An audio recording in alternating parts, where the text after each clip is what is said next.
आइए देखते हैं वीकली करेंट अफेयर सभी परीक्षाओं के लिए महत्वपूर्ण है। क्वेश्चन नंबर 1, केंद्र सरकार ने दूरसंचार कंपनियों टेलीकॉम कंपनी को अंतर्राष्ट्रीय कॉल और मैसेज को कितने साल तक सुरक्षित रखना अनिवार्य कर दिया है? 5 साल, 2 साल, 4 साल, 7 साल। इसका राइट आंसर हो जाएगा ऑप्शन नंबर बी, 2 साल। आइए देखते हैं नोट्स। केंद्र सरकार ने समान दूरसंचार नेटवर्क के साथ ही इंटरनेट के माध्यम से विदेश से की जाने वाली call, satellite phone call, conference call तथा संदेशों को कम से कम 2 साल के लिए सुरक्षित स्टोर रखने को अनिवार्य कर दिया है। दूरसंचार विभाग की ओर से जारी एक परिपत्र में दूरसंचार सेवा प्रदाताओं हेतु अंतर्राष्ट्रीय कॉल एवं संदेशों को अनिवार्य रूप से सुरक्षित रखने के बारे में आदेश जारी किया गया है। यह कदम दूरसंचार विभाग ने गत दिसंबर में एकीकृत लाइसेंस में किए गए संशोधन के बाद उठाया है। नेक्स्ट क्वेश्चन, हाल ही में किस टेनिस खिलाड़ी ने ऑस्ट्रेलिया ओपन 2022 का खिताब जीत लिया है? नोवाक जोकोविच, Rafael Nadal, Jimmy Connors, Ivan Lendl. इसका राइट आंसर हो जाएगा option number B, Rafael Nadal. आइए देखते हैं नोट्स। ऑस्ट्रेलियन ओपन के फाइनल में स्पेन के राफेल नडाल ने रूस के डेनियल मेदवेदेव को हराकर खिताब अपने नाम कर लिया। यह नडाल का 21वां ग्रैंड स्लैम खिताब है। स्विट्जरलैंड के रोजर फेडरर और सर्बिया के नोवाक जोकोविच ने 2020 ग्रैंड स्लैम जीते हैं। नडाल ने साल 2008 और 2010 में विंबलडन का खिताब जीता था, तो 4 बार यूएसए ओपन भी अपने नाम कर चुके हैं। ऑस्ट्रेलियन ओपन 2022 के फाइनल में फ्रांस के डेनियल मेदवेदेव को हराकर फाइनल राफेल नडाल ने 21 ग्रैंड स्लैम का खिताब अपने नाम किया है। केंद्र सरकार ने हाल ही में किसे नया मुख्य आर्थिक सलाहकार नियुक्त किया है? Vipul Bansal, TV Somnath, Vivek Singh, doctor B Anant Nageswaran. इसका राइट आंसर हो जाएगा option number D, doctor B Anant Nageswaran. आइए देखते हैं नोट्स। केंद्र सरकार ने हाल ही में डॉक्टर बी अनंत नागेश्वरम को देश का नया मुख्य आर्थिक सलाहकार चीफ इकोनॉमिक्स एडवाइजर नियुक्त किया है। डॉक्टर बी अनंत नागेश्वर ने केवी सुब्रमण्यम का स्थान लिया है। उन्होंने अपना 3 साल का कार्यकाल पूरा होने के बाद दिसंबर 2021 में मुख्य आर्थिक सलाहकार सीए का पद छोड़ दिया था। वे साल 2019 से साल 2021 तक भारत के प्रधानमंत्री की आर्थिक सलाहकार परिषद के अंशकालिक सदस्य भी रहे हैं। उन्होंने भारतीय प्रबंधन संस्थान अहमदाबाद से प्रबंधन में स्नातक डिप्लोमा एवं विश्वविद्यालय से डॉक्टरेट की डिग्री प्राप्त की है। निम्न में से किस कंपनी ने भारतीय एयरटेल में 1 मिलियन अमेरिकी डॉलर निवेश करने का समझौता किया है? Google, Facebook, Twitter, Apple. इसका राइट आंसर हो जाएगा ऑप्शन नंबर ए, गूगल। आइए देखते हैं नोट्स।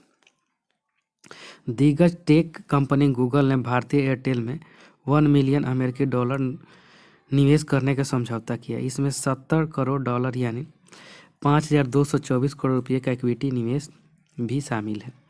इससे एयरटेल में गूगल को 1.28% हिस्सेदारी मिलेगी। गूगल यह निवेश Google for India digitalization fund के हिस्से के तौर पर कर रही है। एयरटेल ने एक बयान में कहा कि इन निवेश में 70 करोड़ डॉलर का इक्विटी निवेश भारतीय एयरटेल में 734 रुपये प्रति शेयर की कीमत पर किया जाएगा। कुल निवेश में से 30 करोड़ डॉलर की राशि वाणिज्य समझौतों के क्रियान्वयन के लिए होगी। ऑस्ट्रेलियन ओपन 2022 वीमेन का खिताब निम्न में से किसने जीत लिया है? Simona Halep, Anett Kontaveit, Naomi Osaka, Ashleigh Barty. इसका राइट आंसर हो जाएगा option number D, Ashleigh Barty. आइए देखते हैं नोट्स। ऑस्ट्रेलिया के टेनिस खिलाड़ी एशले बार्टी ने ऑस्ट्रेलिया ओपन के महिला एकल फाइनल में अमेरिकी की डेनियल कोलिस को हराकर खिताब अपने नाम कर लिया। बाटी की इस जीत के साथ ऑस्ट्रेलिया महिलाओं के लिए उनके घरेलू ग्रैंड स्लैम टूर्नामेंट में 44 साल का सूखा खत्म हो गया। एशले बार्टी 1978 के बाद ऑस्ट्रेलिया ओपन जीतने वाली पहली ऑस्ट्रेलियाई खिलाड़ी बन गई हैं। इससे पहले क्रिस ओ'नील ने आखिरी बार यह खिताब जीता था। विश्व कुष्ठ रोग दिवस नीम में से किस दिन मनाया जाता है? 10 मार्च, 12 अगस्त, 30 जनवरी, 15 नवंबर। इसका right answer option number C 30 जनवरी। आइए देखते हैं नोट्स। हर साल 30 जनवरी को विश्व कुष्ठ रोग दिवस वर्ल्ड लेप्रोइड्स डे मनाया जाता है। इसका उद्देश्य कुष्ठ रोग को समाप्त करना तथा कुष्ठ रोग से पीड़ित लोगों के साथ होने वाले भेदभाव को समाप्त करना है। आपको बता दें कि कुष्ठ रोग से पीड़ित लोग सामाजिक भेदभाव के कारण अक्सर अवसाद का शिकार हो जाते हैं। नेक्स्ट, इजराइल और किस देश ने राजनयिक संबंधों के 30 साल पूरे होने पर जश्न मनाया? नेपाल, भारत, चीन, रूस। इसका राइट आंसर हो जाएगा ऑप्शन नंबर बी भारत। आइए देखते हैं नोट्स।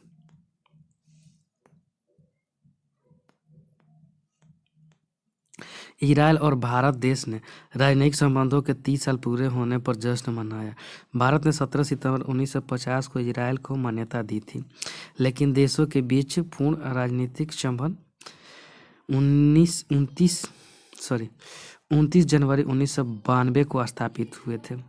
भारत और इजराइल के बीच राजनयिक संबंधों की 30वीं वर्षगांठ पर बधाई देते हुए प्रधानमंत्री मोदी ने विश्वास जताया कि भारत और इजराइल की दोस्ती आने वाले दशकों में आपसी सहयोग के नए कीर्तिमान स्थापित करती रहेगी।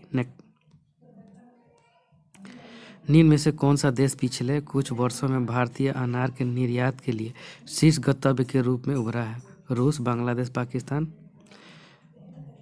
बांग्लादेश। इसका राइट आंसर हो जाएगा ऑप्शन नंबर डी बांग्लादेश। आइए देखते हैं नोट्स। बांग्लादेश पिछले कुछ वर्षों में भारतीय अनार के निर्यात के लिए शीर्ष गंतव्य के रूप में उभरा है। पिछले वित्तीय वर्ष 2022-21 में भारत ने 68,502.9 टन फलों का निर्यात किया था, जिसमें से 36,906.77 टन यानी 50% अधिक बांग्लादेश को किया गया। अनार दुनिया के उष्णकटिबंधीय और उपोष्णकटिबंधीय क्षेत्रों में उगाया जाता है। तेलिनीलापुरम अंतर्राष्ट्रीय पक्षी अभयारण्य किस राज्य में स्थित है? गुजरात, दिल्ली, बिहार, आंध्र प्रदेश। इसका राइट आंसर है option number D Andhra Pradesh. आइए देखते हैं नोट्स। तेलिनीलापुरम अंतर्राष्ट्रीय पक्षी अभयारण्य आंध्र प्रदेश के श्रीकाकुलम जिले में स्थित है। हाल ही में इस पक्षी अभयारण्य में प्रवासी स्टॉप फील्ड पेलिकन की सामूहिक मौतें हुई है। सरकारी आंकड़ों के मुताबिक हर साल साइबेरिया, रूस, मलेशिया, हंगरी, सिंगापुर, जर्मनी से विदेशी पक्षियों की करीब 113 प्रजातियां प्रजनन के लिए इन क्षेत्रों में आती हैं। इस साल आसपास के जलाशयों में शिकार करने वाले 100 से अधिक पक्षियों की मौत हो गई है।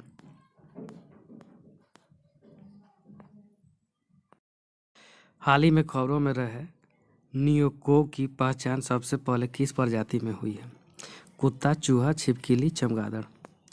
इसका राइट आंसर हो जाएगा ऑप्शन नंबर डी चमगादड़। आइए देखते हैं नोट्स।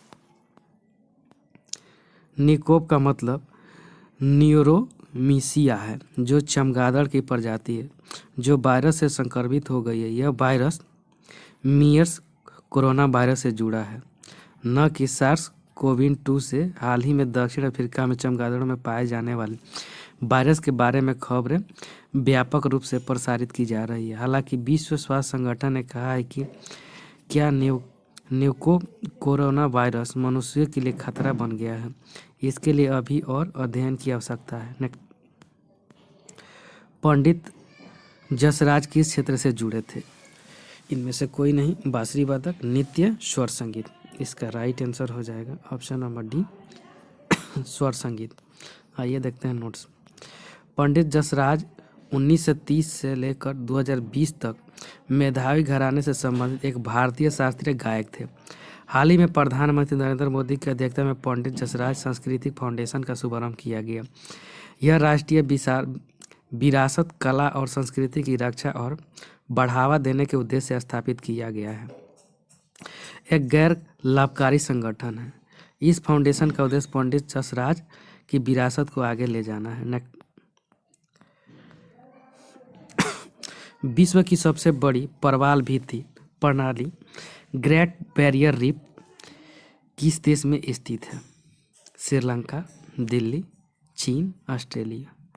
इसका राइट आंसर हो जाएगा ऑप्शन नंबर डी, ऑस्ट्रेलिया। ये देखते हैं notes. Great barrier reef Australia में स्थित दुनिया की सबसे बड़ी प्रवाल भित्ति प्रणाली है। ऑस्ट्रेलियाई प्रधानमंत्री स्कॉट मॉरिसन ने हाल ही में ग्रेट बैरियर रीफ की सुरक्षा के लिए 1 बिलियन ऑस्ट्रेलियाई डॉलर 703 मिलियन अमेरिकी डॉलर की घोषणा की है। ग्लोबल वार्मिंग से यह रीफ खतरे में है और जीवाश्म ईंधन का समर्थन करने के लिए सरकार की अक्सर आलोचना की जाती है। कौन सा देश ऊर्जा सुरक्षा पर यूरोपीय संघ के साथ सहयोग करने के लिए सहमत हुआ है? रूस, दक्षिण अफ्रीका, चीन, अमेरिका। इसका राइट आंसर हो जाएगा ऑप्शन नंबर डी, अमेरिका। ये देखते हैं नोट्स। अमेरिकी राष्ट्रपति जो बाइडेन और उनकी यूरोपीय संघ की समकक्ष सुरला वान डेर लेन ने यूरोप की ऊर्जा सुरक्षा की गारंटी पर सहयोग करने के लिए प्रतिबद्धता जाहिर की है। रूस द्वारा यूक्रेन की सीमा पर सैनिकों को तैनात करने से उत्पन्न हुए गतिरोध के बीच उन्होंने एक संयुक्त सहयोग बयान जारी किया। यूरोपीय संघ अपनी लगभग 1/3 गैस आपूर्ति के लिए रूस पर निर्भर है। केंद्रीय वित्त मंत्री निर्मला सीतारमण ने बजट 2022-23 पेश करते हुए कहा कि किसी भी तरह के वर्चुअल डिजिटल असेट्स के हस्तांतरण से होने वाली आय पर कितने प्रतिशत का टैक्स लगेगा? 20%, 30%, 40%, 50%। इसका राइट आंसर हो जाएगा ऑप्शन नंबर बी, 30%। आइए देखते हैं नोट्स। सीतारमण ने बजट में वर्चुअल डिजिटल करेंसी पर टैक्स को लेकर बड़ा ऐलान किया है। वर्चुअल डिजिटल एसेट से होने वाली इनकम पर अब 30% की दर से टैक्स लगेगा। वित्त मंत्री ने कहा कि reserve bank of India RBI अपना डिजिटल करेंसी लॉन्च करेगा। नेक्स्ट, केंद्रीय वित्त मंत्री निर्मला सीतारमण ने बजट 2022-23 पेश करते हुए बताया कि वित्त वर्ष 2023 में कितने किलोमीटर का हाईवे तैयार किया जाएगा? 20,000 किलोमीटर, 50,000 किलोमीटर, 25,000 किलोमीटर, 35,000 किलोमीटर। इसका right answer option number C, 25,000 kilometre. आइए देखते हैं नोट्स।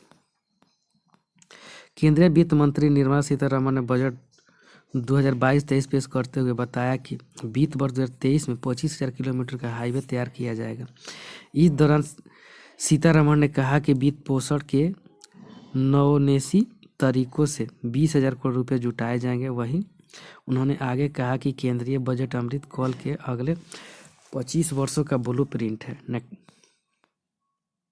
केंद्रीय वित्त मंत्री निर्मला सीतारमण ने किस साल सबसे लंबा बजट भाषण दिया था? साल 2020, साल 2021, साल 2022, साल 2019। इसका राइट आंसर हो जाएगा ऑप्शन नंबर ए, साल 2020 में। आइए देखते हैं नोट्स। केंद्रीय वित्त मंत्री निर्मला सीतारमण ने 1 फरवरी 2022 को अपना सबसे छोटा बजट भाषण यानी लगभग 90 मिनट दिया। सीतारमण के नाम सबसे लंबा बजट भाषण देने का रिकॉर्ड 1 फरवरी 2020 को केंद्रीय बजट पेश करते हुए 2 घंटे 40 मिनट तक बोली थी। उन्होंने साल 2019 में 2 घंटे 17 मिनट का बजट भाषण दिया था। वित्त मंत्री निर्मला सीतारमण के अनुसार अगले 3 साल में कितने वंदे भारत ट्रेनों का निर्माण व विकास किया जाएगा? 500, 600, 200, 400। इसका right answer option number D, 400। आइए देखते हैं नोट्स। वित्त मंत्री निर्मला सीतारमण ने लोकसभा में केंद्रीय बजट 2022-23 पेश करते हुए बताया कि अगले 3 साल में 400 वंदे भारत ट्रेनों का निर्माण व विकास किया जाएगा। उन्होंने कहा कि इन ट्रेनों को यात्रियों के लिए सफर के दौरान बेहतर अनुभव के अनुरूप तैयार किया जाएगा। वित्त मंत्री निर्मला सीतारमण ने बताया कि पीएमई विद्या के 1 टीवी चैनल कार्यक्रम को 12 से कितने टीवी चैनलों तक बढ़ाया जाएगा? 200, 250, 300, 350। इसका राइट आंसर हो जाएगा ऑप्शन नंबर ए 200 तक। आइए देखते हैं नोट्स। वित्त मंत्री निर्मला सीतारमण ने बताया कि पीएमई विद्या की 1 टीवी चैनल कार्यक्रम को 12 से 200 टीवी चैनलों तक बढ़ाया जाएगा।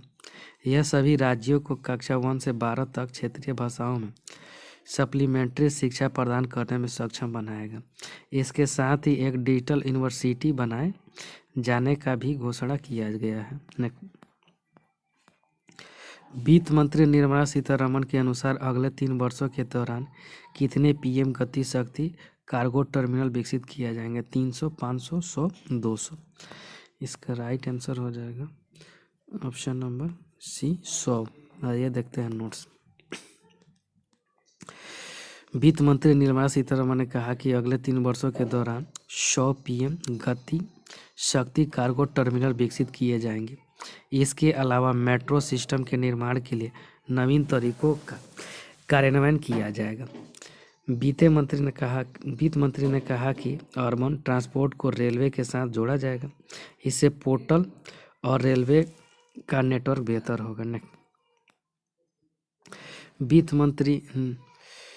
मंत्री निर्मला सीतारमण ने 1 फरवरी को घोषणा की कि ग्रामीण और शहरी क्षेत्रों में कितने घरों को लाभार्थियों के रूप में पहचाना जाएगा? 20,000, 30,000, 40,000, 60,000। इसका right answer option number D 60,000। आइए देखते हैं नोट्स। वित्त मंत्री निर्मला सीतारमण 1 फरवरी को घोषणा की कि ग्रामीण और शहरी क्षेत्रों में 60,000 घरों को लाभार्थियों के रूप में पहचाना जाएगा। प्रधानमंत्री आवास योजना पीएमएवाई भारत सरकार द्वारा गरीबों को किफ़ायती आवास प्रदान करने के उद्देश्य से शुरू की गई थी। सीतारमण ने मार्च 2023 तक आपातकालीन क्रेडिट लाइन गारंटी योजना के विस्तार की भी घोषणा की है। आर्थिक सर्वेक्षण 31 जनवरी 2022 को जारी किया गया, जिसमें इस साल जीडीपी वृद्धि दर का अनुमान कितने प्रतिशत रखा गया है? 7.2%, 9.2%, 9.9%, 5.2%। इसका राइट आंसर हो जाएगा ऑप्शन नंबर बी 9.2%। आइए देखते हैं नोट्स। आर्थिक सर्वेक्षण 31 जनवरी 2022 को जारी किया गया, जिसमें इस साल जीडीपी वृद्धि दर का अनुमान 9.2% रखा गया है। आर्थिक समीक्षा वित्त वर्ष 2021-22 में अर्थव्यवस्था के विभिन्न क्षेत्रों की स्थिति के साथ ही वृद्धि में तेजी लाने के लिए किए जाने वाले सुधारों का ब्यौरा दिया गया। आर्थिक समीक्षा भारतीय अर्थव्यवस्था इकोनॉमी ऑफ इंडिया की स्थिति को मजबूत बनाने हेतु आपूर्ति पक्ष के मुद्दों पर केंद्रित है। किस केंद्रीय मंत्रालय ने साथ का पहल शुरू की है? कृषि मंत्रालय, स्वास्थ्य मंत्रालय, परिवहन मंत्रालय, रक्षा मंत्रालय। इसका राइट आंसर हो जाएगा ऑप्शन नंबर डी रक्षा मंत्रालय। आइए देखते हैं नोट्स। केंद्रीय रक्षा मंत्रालय ने service E health assistant and technology techno solution 7 योजना शुरू की है। इसका उद्देश्य पूर्व सैनिकों और सेवारत सैन्य कर्मियों के लिए दवाओं की होम डिलीवरी प्रदान करना है। इस योजना को पहले दिल्ली में शुरू किया गया था और भविष्य में इस योजना को अधिक से अधिक स्टेशनों तक विस्तारित किया जाएगा। वयम रक्षाम या वी प्रोटेक्ट भारत के किस सशस्त्र बल का आदर्श वाक्य? आरपीएफ, एनसीसी, एयरफोर्स, भारतीय तट रक्षक बल। इसका राइट आंसर हो जाएगा ऑप्शन नंबर डी भारतीय तटरक्षक बल का। आइए देखते हैं नोट्स। भारतीय तटरक्षक बल इंडियन कोस्ट गार्ड आईसीजी ने 1 फरवरी 2022 को अपना 46वां स्थापना दिवस मनाया। यह स्वयं रक्षाम या वी प्रोटेक्ट के आदर्श वाक्य के साथ दुनिया का चौथा सबसे बड़ा तटरक्षक बल है। भारतीय तटरक्षक बल का घाट 1978 में 7 सतह प्लेटफार्मों के साथ किया गया था। स्पाइक वैक्स, जिसे यूएसए एफडीए के पूर्व स्वीकृति मिली का निर्माण किस फार्मा कंपनी द्वारा किया गया? Sputnik, Covishield, Pfizer, Moderna. इसका राइट आंसर हो जाएगा ऑप्शन नंबर डी, मडर्ना। आइए देखते हैं नोट्स। मडर्ना के स्पाइक वैक्स नामक कोविड-19 वैक्सीन को 18 वर्ष और उससे अधिक उम्र के लोगों के उपयोग के लिए अमेरिकी खाद्य एवं औद्योगिक प्रशासन से पूर्व स्वीकृति मिली है। फाइजर के कोविड-19 वैक्सीन कम्युनिटी के बाद एफडीए से पूर्ण अनुमोदन प्राप्त करने वाला यह दूसरा कोविड-19 वैक्सीन है। यह अमेरिका में लाइसेंस प्राप्त करने वाला मडर्ना का पहला उत्पाद भी है। अमेरिका ने हाल ही में किस देश को अपने प्रमुख गैर नाटो सहयोगी के रूप में घोषित किया है? लंदन, जापान, चीन, कतर। इसका राइट आंसर हो जाएगा ऑप्शन नंबर डी, कतर। आइए देखते हैं नोट्स। व्हाइट हाउस में कतर के सत्तारूढ़ नेता के साथ बैठक के दौरान अमेरिकी राष्ट्रपति जो बाइडेन ने कतर को एक प्रमुख गैर नाटो सहयोगी नामित किया। इसे अफगानिस्तान से निकासी में सहायता के लिए और गाजा में पिछले साल के इजरायल हमास युद्ध को समाप्त करने में कतर के लिए एक प्रतीकात्मक सम्मान के रूप में देखा जा रहा है। भारत के किस राज्य में देश का पहला जियोलॉजिकल पार्क बनाने की घोषणा की गई है? बिहार, झारखंड, तमिलनाडु, मध्य प्रदेश। इसका राइट आंसर हो जाएगा option number D, Madhya Pradesh. आइए देखते हैं नोट्स। भारत का पहला भूवैज्ञानिक उद्यान जूलॉजिकल पार्क मध्य प्रदेश के जबलपुर के लम्हेटा में बनेगा। खनन मंत्रालय के अंतर्गत भारतीय भूवैज्ञानिक सर्वेक्षण द्वारा पार्क के लिए मंजूरी दी गई है। 5 एकड़ जमीन पर 35 करोड़ रुपए के निवेश से पार्क का निर्माण किया जाएगा। लम्हेटा में जियोलॉजिकल पार्क बनेगा क्योंकि भूगर्भीय दृष्टि से यह स्थान विश्व के महत्वपूर्ण स्थानों में से एक है। रक्षा मंत्रालय ने दवाओं की होम डिलीवरी हेतु किस योजना को शुरू किया है? योग योजना, सेहत योजना, कर्म योजना, बचत योजना। इसका राइट आंसर हो जाएगा ऑप्शन नंबर बी, सेहत योजना। आइए देखते हैं नोट्स। रक्षा मंत्रालय एक नई पहल के तहत दिल्ली में ऑनलाइन चिकित्सा परामर्श मंच के माध्यम से स्वास्थ्य सेवाएं लेने वाले सेवानिवृत्त सैनिकों और सेवारत सैन्य कर्मियों के लिए दवाओं की होम डिलीवरी शुरू की है। मंत्रालय ने कहा कि services E health assistant and tele consultation सेहत के तहत दवाओं की होम डिलीवरी दिल्ली छावनी के बेस अस्पताल से शुरू की गई है और इस योजना को भविष्य में अधिक से अधिक केंद्रों तक बढ़ाया जाएगा। इसका उद्देश्य मरीजों को उनके घरों में आराम से गुणवत्तापूर्ण स्वास्थ्य सेवाएं प्रदान करना है। आंध्र प्रदेश सरकार ने राज्य के सरकारी कर्मचारियों की सेवानिवृत्ति आयु 60 से बढ़ाकर कितने साल कर दी है? 62 साल, 61 साल, 63 साल, 65 साल। इसका राइट आंसर हो जाएगा ऑप्शन नंबर ए, 62 साल। आइए देखते हैं नोट्स। आंध्र प्रदेश सरकार ने राज्य के सरकारी कर्मचारियों की सेवानिवृत्ति आयु 60 से बढ़ाकर 62 साल कर दी है। राज्यपाल विश्वभूषण हरिचंद्र ने एपी पब्लिक एम्प्लॉयमेंट सेवानिवृत्ति आयु संशोधन विधेयक 2022 को मंजूरी दे दी है। राज्यपाल ने विधेयक को मंजूरी देते हुए कहा कि यह 1 जनवरी 2022 से प्रभावी होगा। इसके पहले कानून में साल 2014 में संशोधन किया गया था। उस समय सेवानिवृत्त आयु 58 से बढ़ाकर 60 साल की गई थी। विश्व आर्द्र भूमि दिवस वर्ल्ड वेटलैंड डे निम्न में से किस दिन मनाया जाता है? 10 जनवरी, 12 मार्च, 2 फरवरी, 18 अगस्त। इसका राइट आंसर हो जाएगा ऑप्शन नंबर सी, 2 फरवरी को। आइए देखते हैं नोट्स। विश्व आर्द्र भूमि दिवस वर्ल्ड वेटलैंड डे हर साल 2 फरवरी को पूरी दुनिया में मनाया जाता है। विश्व आर्द्र भूमि दिवस 2022 की अंतर्राष्ट्रीय थीम लोगों और प्रकृति के लिए आर्द्र भूमि कार्रवाई wetlands action for people and the nature है। इन दिन का उद्देश्य लोगों और हमारे ग्रह के लिए आर्द्र भूमि द्वारा निभाई गई महत्वपूर्ण भूमिका के बारे में जागरूकता बढ़ाना है। नेक्स्ट, रक्षा खुफिया एजेंसी डिफेंस इंटेलिजेंस एजेंसी के नए प्रमुख के रूप में किसे नियुक्त किया गया है? Lieutenant general G A V Reddy, lieutenant general Gurmeet Singh, lieutenant general Paramjit Singh, lieutenant general Lakshman Singh Rawat. इसका राइट आंसर हो जाएगा option number A, lieutenant general G A V Reddy. आइए देखते हैं notes. Lieutenant general G A V Reddy को रक्षा खुफिया एजेंसी डिफेंस इंटेलिजेंस एजेंसी के नए प्रमुख के रूप में नियुक्त किया गया है। वे लेफ्टिनेंट जनरल केजेएस ढिल्लो का स्थान लेंगे। नेक्स्ट, अंतर्राष्ट्रीय क्रिकेट परिषद आईसीसी ने जिम्बाब्वे के किस पूर्व कप्तान पर सभी प्रकार के क्रिकेट से 3.5 साल के लिए प्रतिबंध कर दिया है? Heath Streak, Brendon Taylor, Duncan Fletcher, John Stroke. इसका राइट आंसर हो जाएगा option number B, Brendon Taylor. आइए देखते हैं नोट्स। अंतर्राष्ट्रीय क्रिकेट परिषद आईसीसी ने जिम्बाब्वे के पूर्व कप्तान ब्रैडन टेलर पर सभी प्रकार के क्रिकेट से 3.5 साल के प्रतिबंधित कर दिया है। टेलर ने आईसीसी एंटी करप्शन कोड के 4 आरोपों के साथ ही एंटी डोपिंग कोड से जुड़े एक अन्य आरोप को भी स्वीकार कर लिया है।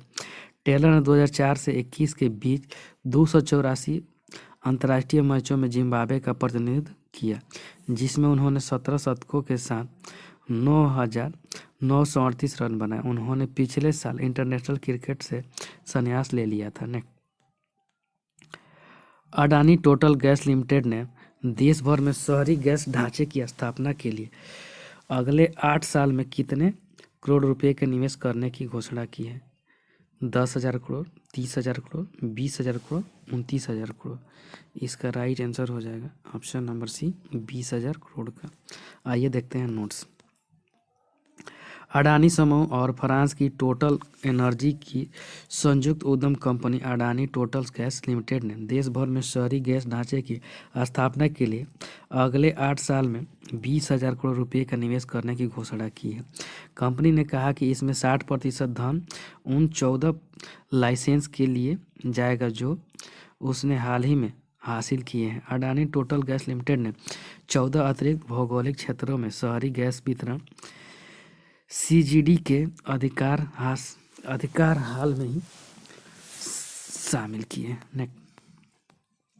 मुख्य आर्थिक सलाहकार सीईए वी अनंत नागेश्वर ने कहा कि वित्त वर्ष 2025-26 या 2026-27 तक भारत कितने ट्रिलियन डॉलर की अर्थव्यवस्था बन सकता है? 8 trillion dollar, 2 trillion dollar, 3 trillion dollar, 5 trillion dollar. इसका राइट आंसर हो जाएगा option number D, 5 trillion dollar. आइए देखते हैं नोट्स।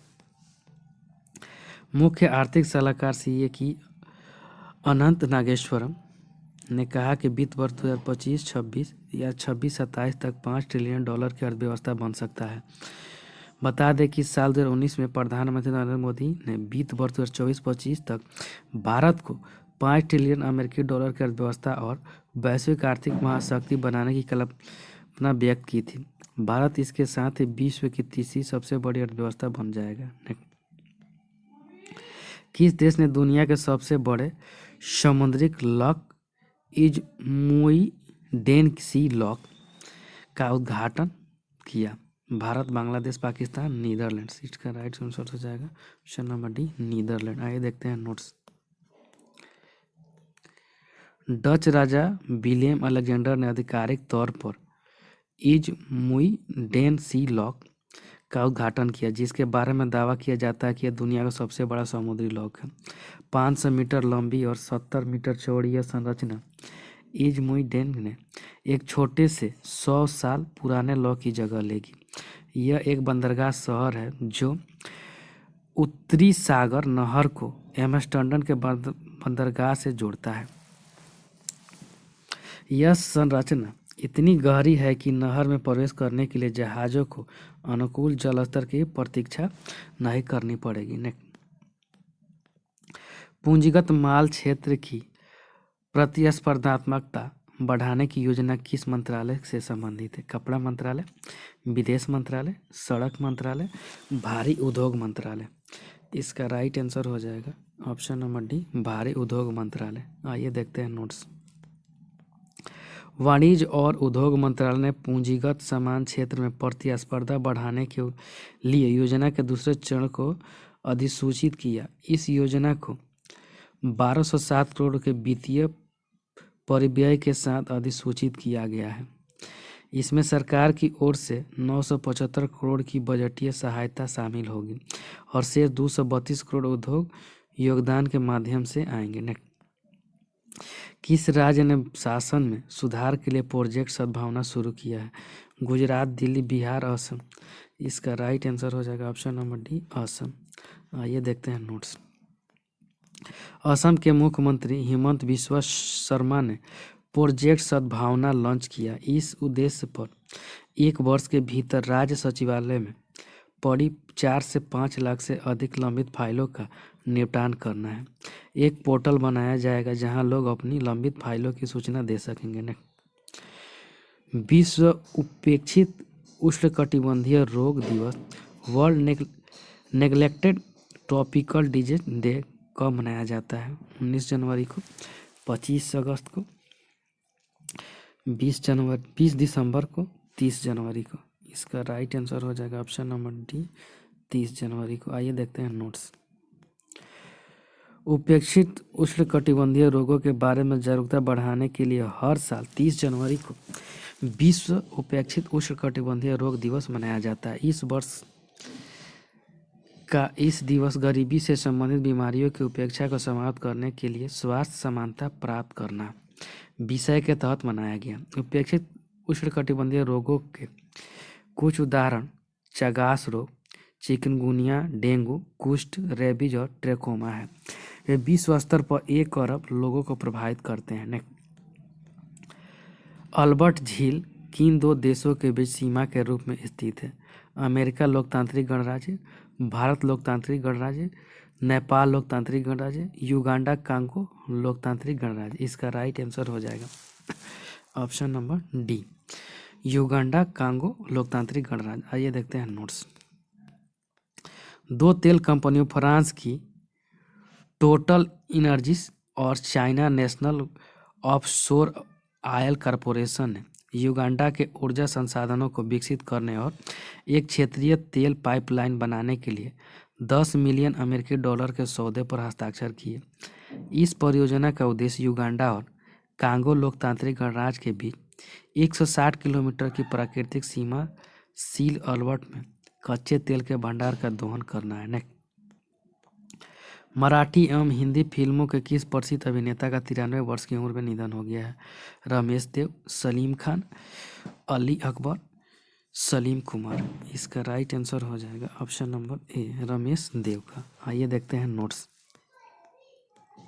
हिंदी और मराठी सिनेमा के दिग्गज अभिनेता रमेश देव का मुंबई के एक अस्पताल में दिल का दौरा पड़ने से निधन हो गया। रमेश देव की उम्र 93 साल थी। रमेश देव ने अपने व्यापक करियर में कई हिंदी और मराठी फिल्मों में अभिनय किया। उन्होंने 1962 में फिल्म आरती में एक खलनायक की भूमिका निभाकर फिल्म इंडस्ट्री में अपनी यात्रा शुरू की। इसके बाद प्रसिद्ध अभिनेता ने अमिताभ बच्चन, राजेश खन्ना, शत्रुघ्न सिन्हा और हेमा मालिनी, धर्मेंद्र जैसे सितारों के साथ यादगार भूमिकाएं निभाई है। सरकार ने बजट 2021-22 में क्रिप्टो करेंसी पर होने वाली आय पर कितने प्रतिशत टैक्स लगाने की घोषणा की है? 10%, 20%, 40%, 30%। इसका राइट आंसर हो जाएगा ऑप्शन नंबर डी, 30%। आइए देखते हैं नोट्स। केंद्रीय वित्त मंत्री निर्मला सीतारमण ने कहा कि अब क्रिप्टो करेंसी के लेन देन को लेकर टैक्स लगाने का फैसला किया गया है। इसके तहत क्रिप्टो से होने वाली आय पर 30% का टैक्स देना होगा। वित्त मंत्री ने कहा कि वर्चुअल डिजिटल असेट्स के टैक्सेशन में बदलाव किया गया है। ऐसी किसी भी प्रॉपर्टी के ट्रांसफर पर 30% टैक्स लगेगा। किस देश के ऑलराउंडर डेरिल मिशेल को अबू धाबी में इंग्लैंड के खिलाफ T20 विश्व कप सेमीफाइनल में दिखाई खेल भावना के लिए आईसीसी रिपीट ऑफ क्रिकेट पुरस्कार दिया गया है? New Zealand, Pakistan, Bangladesh, Australia. इसका राइट आंसर हो जाएगा ऑप्शन नंबर ए, न्यूजीलैंड। आइए देखते हैं नोट्स। न्यूजीलैंड के ऑलराउंडर डेरिल मिशेल को उनकी खेल भावना हेतु आईसीसी ने साल 2021 का सबसे बड़ा सम्मान दिया है। उनको spirit of the cricket award 2021 से नवाजा गया है। मिशेल ने पिछले साल हुए T20 विश्व कप के सेमीफाइनल में जो खेल भावना दर्शाई थी, उसी का कारण आईसीसी ने उसे इस अवार्ड से नवाजा है। इस अवार्ड को डेरिल मिशेल हासिल करने वाले चौथे न्यूजीलैंड क्रिकेटर बन गए हैं। यह अवार्ड उनसे पहले डेनियल विटोरी, ब्रैंड मैकुलम और केन विलियमसन अपने नाम कर चुके हैं। निम्न में से किस भारतीय स्टार को प्रतिष्ठित लॉरेंस विश्व खेल पुरस्कार में ब्रेक थ्रू पुरस्कार के लिए नामित किया गया है? पीवी सिंधु, नीरज चोपड़ा, विराट कोहली, लक्ष्य सेन। इसका राइट आंसर हो जाएगा option number B, Neeraj Chopra को। आइए देखते हैं नोट्स। भारतीय भाला फेंक स्टार नीरज चोपड़ा को प्रतिष्ठित लॉरेंस विश्व खेल पुरस्कार में ब्रेक थ्रू पुरस्कार के लिए नामित किया गया है। इसमें एम्मा राडुकानु और सीनोम बिले समेत 6 खिलाड़ी दौड़ में हैं। इस साल पुरस्कारों के 7 वर्गों के लिए नामांकन दुनिया भर में 1300 से अधिक प्रमुख खेल पत्रकारों और प्रसारकों ने चुने हैं। विजेता का चयन लॉरेंस विश्व खेल अकादमी मतदान के द्वारा करेगी, जिसमें 71 महान खिलाड़ी शामिल हैं। England and Wales cricket board के किस मैगजीन डायरेक्टर ने अपने पद से इस्तीफा दे दिया है? Matthew Wade, Matthew Hoggard, Tim Bresnan, Ashley Giles. इसका राइट आंसर हो जाएगा option number D, Ashley Giles. आइए देखते हैं नोट्स।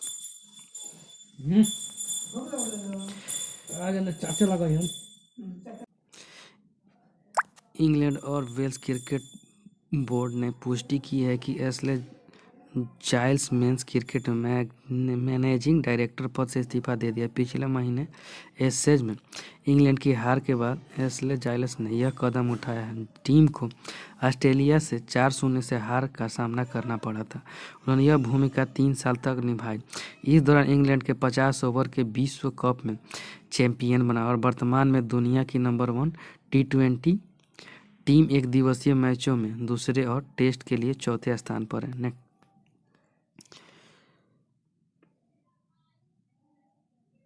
जस्टिस उमर अंता बंदियाल ने किस देश के राष्ट्रपति भवन में हुए एक कार्यक्रम में 28वें प्रधान न्यायाधीश के रूप में शपथ ग्रहण की है? भारत, बांग्लादेश, पाकिस्तान, भूटान। इसका राइट आंसर हो जाएगा ऑप्शन नंबर सी, पाकिस्तान। आइए देखते हैं नोट्स। जस्टिस उमर अंता बंदियाल ने पाकिस्तान के राष्ट्रपति भवन में हुए एक कार्यक्रम में 28वें प्रधान न्यायाधीश के रूप में शपथ ग्रहण की है। जस्टिस बंदियाल 16 सितंबर 2023 तक इस पद पर रहेंगे। वे इससे पहले लाहौर उच्च न्यायालय के मुख्य न्यायाधीश भी रह चुके हैं। जस्टिस बंदियाल ने 1981 में कैम्ब्रिज विश्वविद्यालय से कानून की डिग्री प्राप्त की और 2004 में लाहौर हाई कोर्ट के न्यायाधीश के पद पर नियुक्त किए हुए। उन्होंने लाहौर हाई कोर्ट के मुख्य न्यायाधीश के रूप में भी कार्य किया। बाद में उन्हें जून 2014 में सुप्रीम कोर्ट के न्यायाधीश के रूप में पदोन्नत किया गया। राष्ट्रीय इलेक्ट्रॉनिक एवं सूचना प्रौद्योगिकी संस्था के नए महानिदेशक के रूप में निम्नलिखित में से किसे नियुक्त किया गया है? Doctor Madan Mohan Tripathi, doctor Rahul Sachdeva, doctor Mohan Kumar Agnihotri, doctor Prakash Kumar Jha. इसका राइट आंसर हो जाएगा option number A, doctor Madan Mohan Tripathi. आइए देखते हैं नोट्स।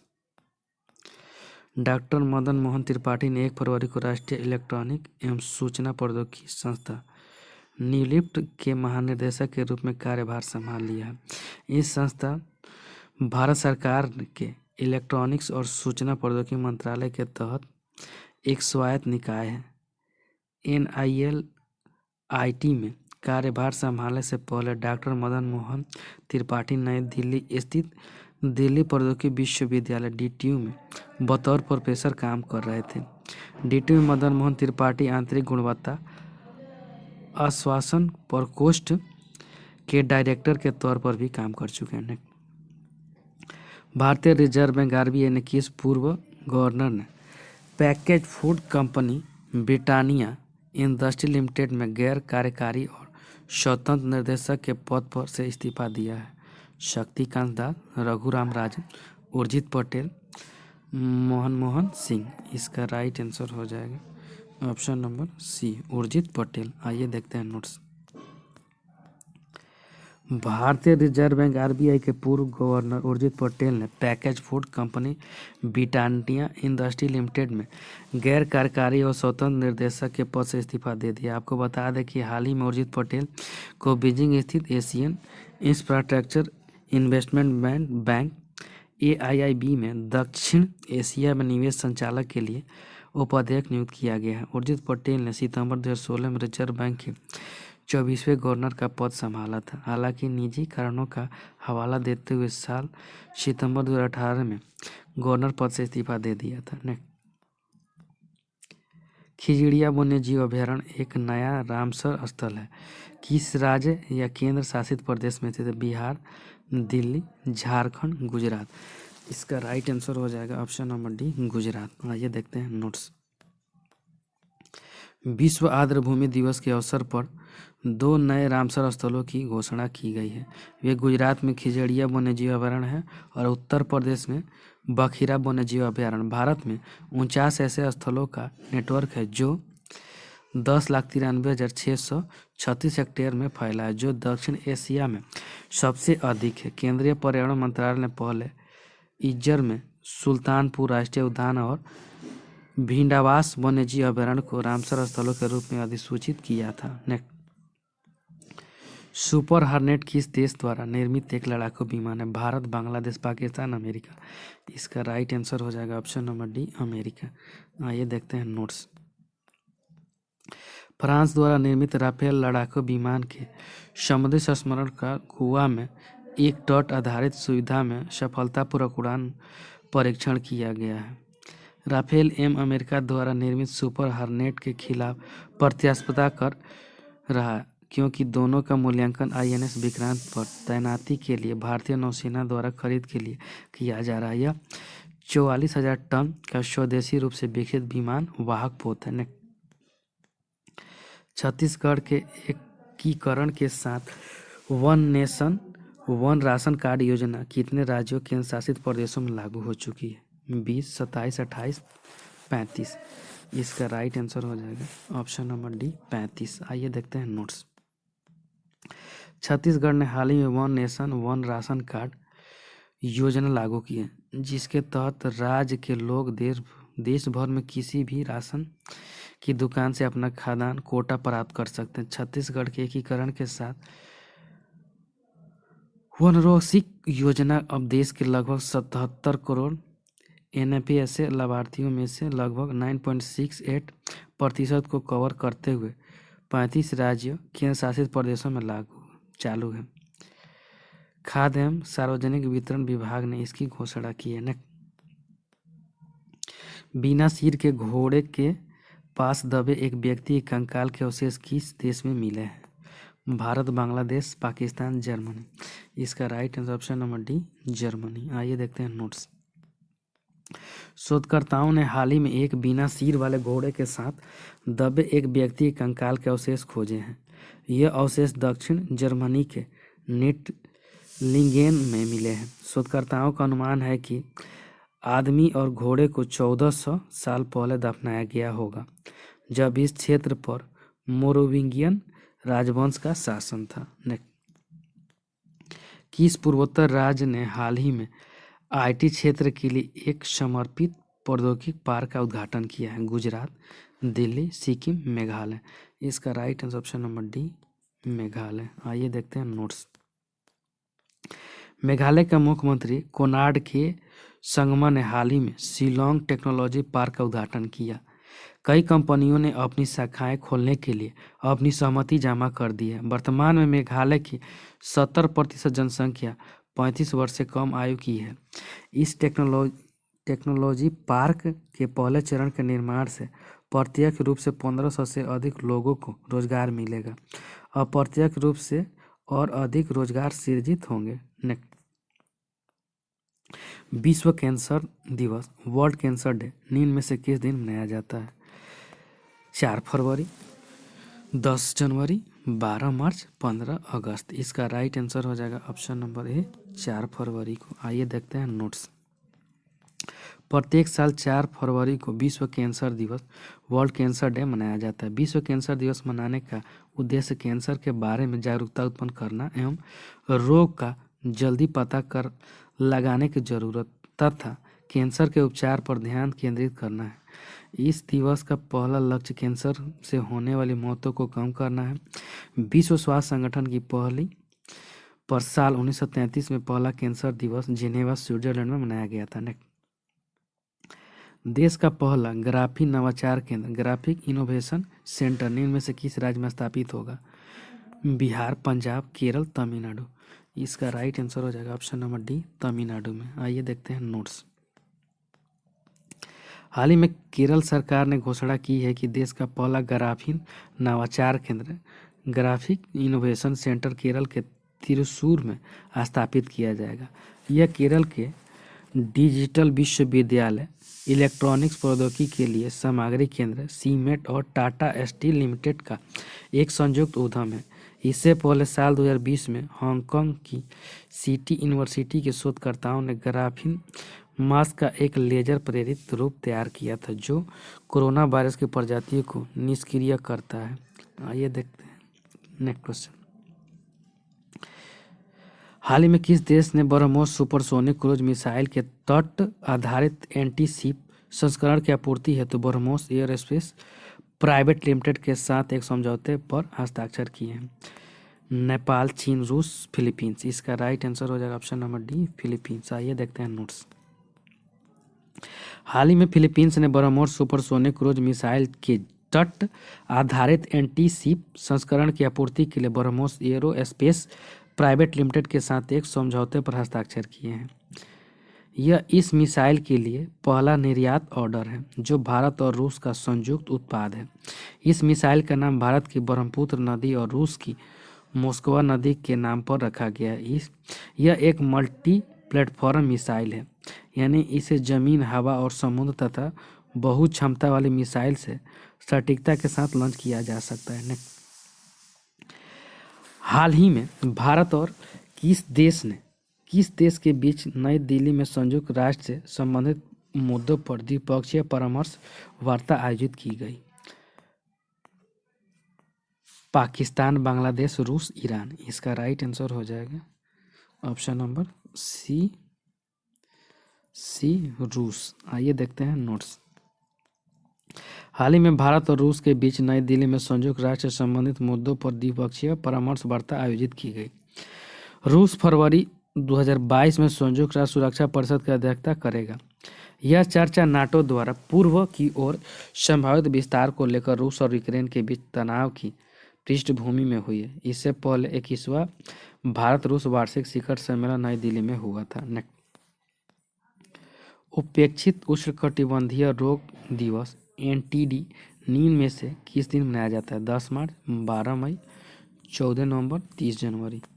इसका राइट आंसर हो जाएगा ऑप्शन नंबर डी, 30 जनवरी को। आइए देखते हैं नोट्स।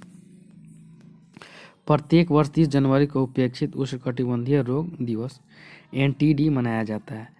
इस दिन को मान्यता देने का प्रस्ताव संयुक्त अरब अमीरात द्वारा प्रस्तुत किया गया था। विश्व स्वास्थ्य सभा, विश्व स्वास्थ्य संगठन WHO के निर्णय लेने वाली संस्था है। उपेक्षित उष्णकटिबंधीय रोग दिवस एनटीडी संस्करण का एक समूह है जो अफ्रीका, एशिया और अमेरिका के विकासशील क्षेत्रों में हाशिए पर रहने वाले समुदायों में सबसे सामान्य है।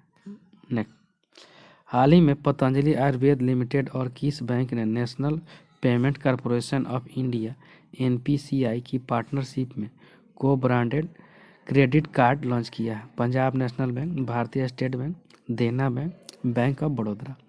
इसका राइट आंसर हो जाएगा ऑप्शन नंबर ए, पंजाब नेशनल बैंक। आइए देखते हैं नोट्स।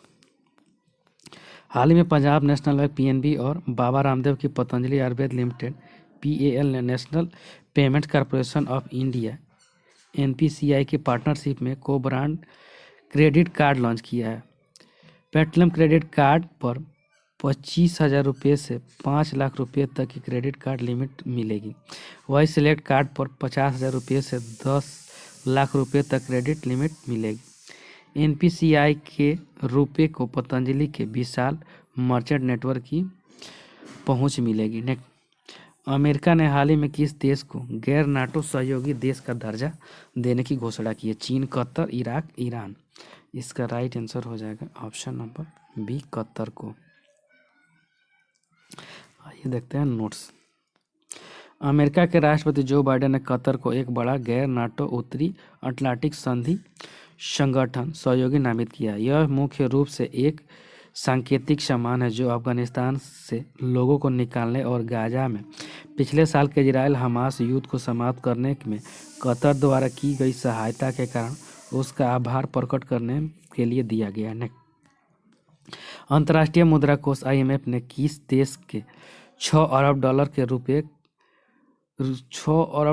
के रुके हुए कार्यक्रम की छठी समीक्षा को पूरा करने की मंजूरी दे दी है? नेपाल, चीन, रूस, पाकिस्तान।